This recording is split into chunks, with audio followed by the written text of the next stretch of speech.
If you're a high achieving woman, especially a woman of color, you've probably had this experience. Something happens at work that feels off. Maybe it was a comment in a meeting. Maybe it was being left out of a decision. Maybe it was watching someone else get credit for your idea and you think, that was just wrong. I should say something. But immediately another voice kicks in and says, maybe it's me overreacting. Maybe I'm being too sensitive. Maybe I just need thicker skin. And so you say nothing.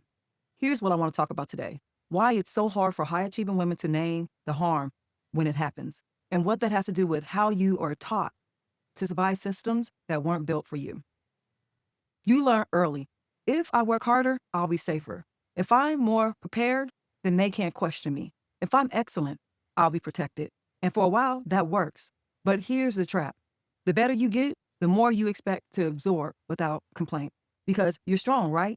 You're capable, and you can handle it.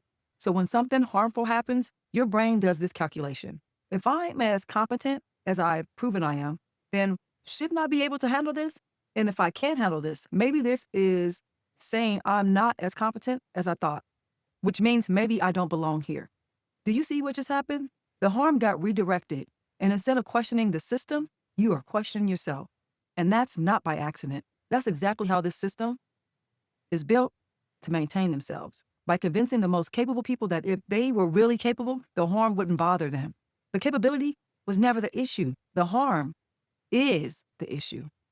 Now add another layer. When you're a woman of color in a predominantly white space, you're dealing with what I call the visibility paradox. You're hypervisible and invisible at the same time. Now let's talk about what hypervisible means. Your tone is monitored. Your facial expressions are often read as attitude. Your mistakes are remembered longer, and your presence is always noticed. Now let's talk about what invisible means. Your contributions get overlooked. Your ideas get credited to someone else, and your concerns gets dismissed. And overall, your experience gets minimized. So when harm happens, you're stuck. If you speak up, you risk being seen as too emotional, not being a team player, playing the race card, making it about something that it isn't. And the flip side of that is if you stay silent, you're protecting everyone else's comfort, you are absorbing the harm alone, and you're teaching the system it can keep doing what it's doing while carrying this all into your body, your sleep, and your family. Guess what? Neither option is safe. And here's the part that is so destabilizing. You're not just navigating the harm itself. You're navigating how the harm will be perceived if you name it. So you start asking, is this big enough to bring up? Do I have enough evidence? Is anyone going to believe me? Is it even worth the cost?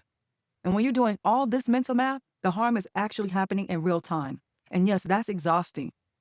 And it's by design. So what does this actually cost? It costs you clarity because you can't trust your own read of situations. Everything becomes uncertain.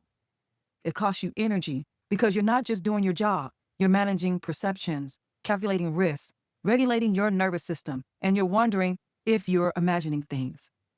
It costs you advocacy because if you can't name harm when it happens to you, you definitely can't advocate for yourself when it comes to promotions, resources, or boundaries.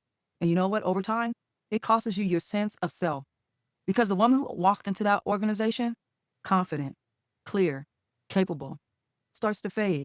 And in her place is someone who second guesses everything, overprepares compulsively, feels anxious in spaces that used to feel so easy, and wonders if she is the problem. Listen, you're not the problem. The system that requires you to be perfect, quiet, and unbothered, when it harms you, that's the problem.